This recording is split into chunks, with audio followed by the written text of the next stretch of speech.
In other news tonight, pepper spraying directly into an inmate's eyes and forbidding another inmate from showering for weeks at a time. Those are some of the findings in a new report on Washington's largest prison for women. To bring us the details from Drew Mickelson from our Seattle sister station brings us the details from the state's prison watchdog office.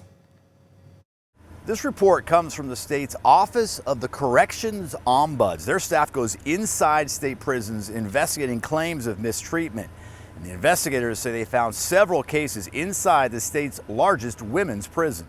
I do think it was surprising. The report identified 4 violations at the Washington Corrections Center for Women in Gig Harbor.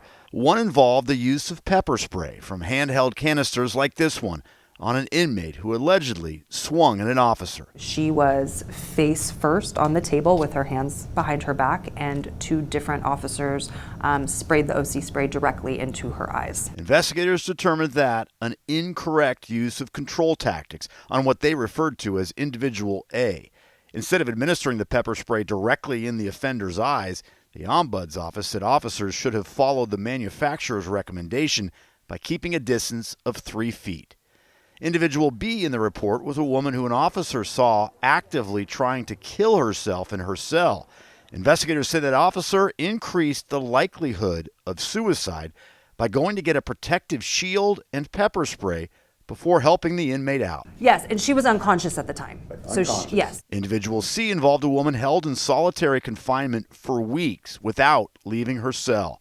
Suffering from mental illness, the Department of Corrections said she was in medical seclusion and had not showered in 3 weeks. Individual D involved another unnecessary use of pepper spray against an inmate the Ombuds office said was not a current danger to staff. Department of Corrections Secretary Tim Lang declined our interview request, but in a letter to investigators said, "We expect our employees to act professionally and in compliance with policy. Your report describes behavior that plainly does not meet this expectation." The Corrections Secretary says they've already made changes as a result of this investigation. They no longer involve inmates in that medical seclusion practice. All of the staffers are being retrained on how and when to use pepper spray, and 5 state employees are on leave under investigation. In Olympia, Drew Mickelson, King 5 News.